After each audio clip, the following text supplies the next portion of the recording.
in it, are they?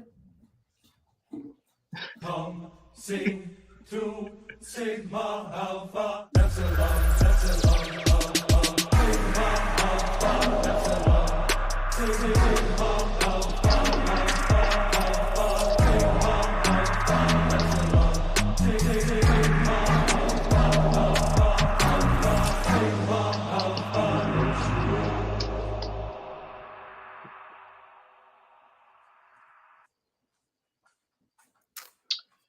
What do you know, Good Juan? morning and welcome. Another Monday. Yeah, I guess we should welcome everyone to another Monday installment of the Ryan and Juan show. We've had an exciting week for sure. Glad to know that you're no longer a fan of sports there, Ryan. Any particular reason or just I decided it was not a time to fan? grow up. I wore all black for the occasion. No. Was it What- anybody specific that made you not a fan?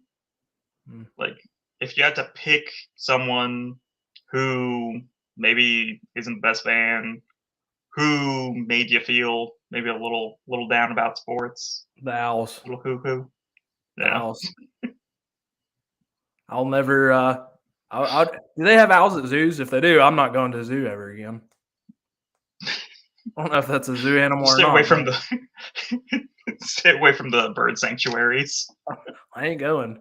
I mean, believe it or not, the sun did rise today. And despite some really crazy March Madness shenanigans, I've always been a proponent that March to the Madness is the real tournament anyways.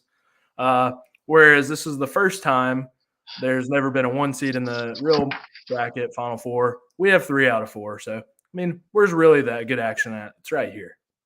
Why don't we recap a little of what happened last week, Juan? All right, absolutely.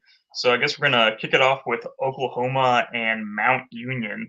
Oklahoma just came out on top. Mount Union put up one heck of a fight here, Ryan. I mean, I think they raised more funds than they had the rest of the tournament to date. This was their biggest game, and they definitely came to prove it. But Oklahoma just came out on top. But super proud of Mount Union and everything that they did to get here as a 10 seed. I mean, they've just played a great tournament so far. So huge shout out to that alumni association, that group. I mean, yeah, they were down early and often, and they could easily just thrown in the towel. But they put up a really respectable fight, and I think Oklahoma's a little worried, and that's kind of why they really went above and beyond in their performance as well. Definitely shout out to Mount Union and their 2 captains, Jerome and Jim. I mean, if we had maybe we should look into it, but if we had an award for, new captain of the year, I think it would go to those 2 guys, no doubt. We'll get to the other side of the bracket, but they'd have strong competition from Rob Ellis as well. But definitely a great show in Mount Union. We can't wait to see what they'll do next year. So shout out to them. And Oklahoma, once again, just juggernaut, moves on. Not to be forgotten about, Idaho and North Dakota. North Dakota, sneaking in on Texas, bowing out, and North Dakota not being eliminated via the wild card, and they didn't disappoint.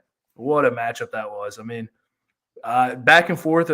Mostly, started slow, but at the end we had some real fireworks, and North Dakota pulled it out over one seed Idaho, who is the only one seed not to make our Final Four. Shout out to North Dakota. They've been a strong team every single year. They made it to the Final Four last year for the first time, and they were bound and determined to get back here this year. And now we'll have our annual rivalry of Oklahoma, North Dakota. It's not a rivalry in real sports, but I mean it's one of the ones in this tournament because they play every year. I don't know why that is, but they do. I don't know. They just like the matchup. It's fun. What is it? Sooners and Fighting Hawks. Always a good time. Okay. Is that it? Right? Did I get it right? I think I did. I researched. I Googled. I swear. All right. I believe you. Moving on to the Cockrell region. Indiana versus Georgia. Indiana, I think, was getting a little scared here from the final SEC team. And they just came out on top, stayed dominant throughout the game. Georgia put up a great match, but in the end, it was just Indiana all the way. I mean, yeah, another really strong showing by our other 10 seed in this round, Georgia. First year really participating. Rob Ellis, they led them, far and away outdid, our expectations, and I'm sure theirs as well. And what a showing it was. And I think they probably I think Indiana kind of maybe destroyed their spirit a little bit. I have no doubt that they would have hung around till the very end if they hadn't got down so much early. So awesome showing by Georgia, and I expect them to be a perennial contender moving forward. So thanks, Rob, and all the Bulldogs who participated. And that brings us to our big matchup of what was that? Elite Eight. Apparently, you just need to have somebody on the show, and they just, I don't know, it gives them extra motivation because Northern Illinois, I mean, they've had some strong showings. They're contender every single year. They participate, but that was the most impressive showing I've seen from them in any of the years, and they came up just short. Just short, and they almost snuck in with the wild card. Closest matchup. Yeah, I mean, once again, just another outstanding performance. I think Nebraska really wasn't. I don't know that they were expecting that big of an effort.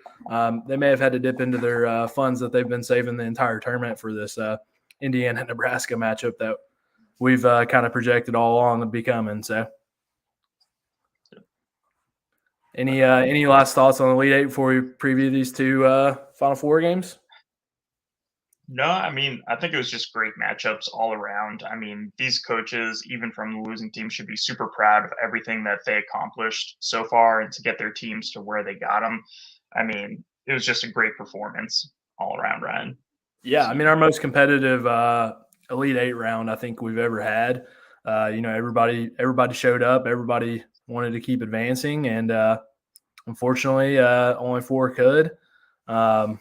And there was no wild card this round either. So great showing by everybody. And, of course, noted, obviously no more wild card the rest of the tournament. But awesome Elite Eight to everybody, and we're looking forward to seeing those teams again next year. Now, Juan, do you want to start with Indiana, Nebraska, or do you want to start with Idaho or North Dakota and Oklahoma? I mean, I kind of want to go with the Hoosiers and the Huskers. I mean, I don't know. It just sounds fun. Hoosiers and Huskers. Who's it going to be? Because you wanted to say that? Yeah, a little bit. I'm not going to lie. It was fun. It was fun for me. I mean, I've been looking forward to that matchup all tournament. I think Nebraska for sure has. I feel like they had certainly the easiest path out of these other 3 teams to make it. Just that's how it works. Sometimes somebody's got to have an easier path than other teams. They can't all have been equal paths. It's just not how it works. So they might have a little more in the reserve funds, but I don't know. They kind of went into a little bit with Northern Illinois, probably more than they expected. But Indiana's team captain's he's on the beach this week, so I don't know. Maybe catch him sleeping on the beach. He may miss tip off or something and not get his email out. I don't know. No. It is a classic Big Ten rivalry, So you got 2 Big Tens here. So, any thoughts? I mean, you said the conference. I didn't even think about Googling that. So that's way more in depth than I ever got. Nebraska moved over from the Big 12 a few years ago. So not really a rivalry in Big Ten yet because it just don't have the history, but they are both Big Ten foes now. So yeah, I mean, I'm still trying to wrap my head around how Nebraska should have never left the Big 12. Mistake. Too many. I'm sure if Grant and Nebraska people are watching, they would agree. I'm not on a ledge. Which brings us to. You think so? Moving over to Oklahoma and North Dakota, Ryan. Any big thoughts here? I just can't wait for another great matchup between these 2 teams. I mean, North Dakota's got to be motivated. They've come up just short every single time against Oklahoma.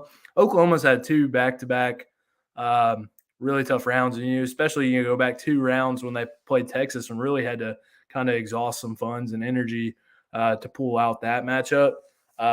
eventually you got to think it catches up to them. Maybe not last round, but maybe this is the round. But North Dakota had one of their best showings last round too, so just remains to see if they can keep up that momentum. But I think every year they go further and further in the tournament. Literally, it's been every year they got one round further.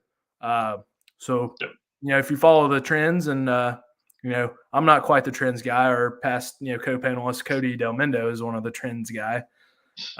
He would say, go ahead, lock it up. North Dakota's going to the championship game. I'm going to lose because they go one round further every year. So he's not here. I'm just telling you that's what he would say. Yeah. So it's not really that this is their year, but this is their year to beat Oklahoma, and next year is their year to win it all. Yeah. That's what the trends say. They know it. Don't forget, Juan, the two chapters that do win these matchups get 10% of the money they raise back towards their CEF. So big matchups for sure. And if you win this matchup right here, you're guaranteed to get on the trophy. You win or lose the championship. You'll either be under the historic champions where only one other team besides Oklahoma has ever done, or you'll end up on the runner-up. So it's pretty big matchups here. Any final thoughts for you, Juan? You stick in Oklahoma? You going with the favorites, Oklahoma and Indiana, or? No, I think I'm going to go with the underdogs. I mean, my underdog picks didn't work out, so now I got to go with my number 2 and my number 1 underdog picks of North Dakota and Nebraska. Yeah, I mean, they're both like on the bottom side of the bracket, so like I guess that makes them the underdog in this situation. I don't really know. Yeah, that works. The soggy bottom dogs. Yeah. Let's go for Hawks and Huskers for the championship. You just like the alliteration with the H's. I really do. It's just something about it. It just makes you happy. I'm also going to go North Dakota, but I'm going to stick with Indiana. I think Indiana gets North Dakota in the final, but Nebraska, Indiana is going to be an all-timer. I mean, you got the foundation CEO versus one of the trustees. Nebraska had, last year was their first year really, being involved, and they had a strong showing, but come up just a little short of the Final Four. This year they got awarded with the high seed, and now here they are, and I think they're prepared to put up a battle. I don't know, it might be not quite enough, but we shall see. I mean, end of the day, coaches just need to remember their fundamentals of the dribbling, shooting, the passing. I don't know how that equates to March to the Madness, but I think we can find and draw some conclusions here. I don't know. I don't know what any of those things are. I'm not a fan of sports. I forgot that I'm actually the leading authority on sports here. So, why does it look like I'm wearing like a black everyone at home turtleneck? Looks like I'm going to an art show or something after this. I thought it's because you're not a fan of sports, so you had to be a fan of art. Yeah, I just need to throw on like some round Harry Potter glasses, and I'm gonna go be an art critic now. Yeah, dye your hair white. Art will never let you down. You know what will let you down? Being a fan of team sports. Probably individual sports too. I don't know. I mean, our cornhole team won the national championship last year. They didn't let me down. Did I watch a second of it? No, but I saw it on Twitter. I went to college with the girl who's dating one of the guys. I mean, lucky gal. That's nice. Well, that's a reminder to everyone out there. What's your reminder? Let's hear it. 9 to 9 tomorrow. Closes at 9 p.m. Central.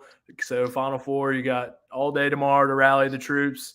And of course, Juan and I'll be with you next week. Stay tuned for maybe some special footage. Juan and I may poll the world on who will be the winner of the big championship.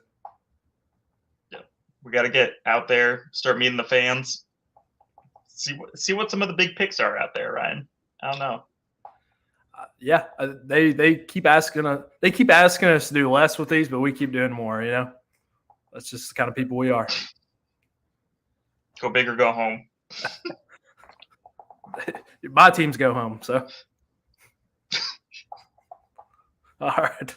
Well, thanks everybody, and like I said, we'll see you guys next week. Good luck to everybody participating here in the Final Four.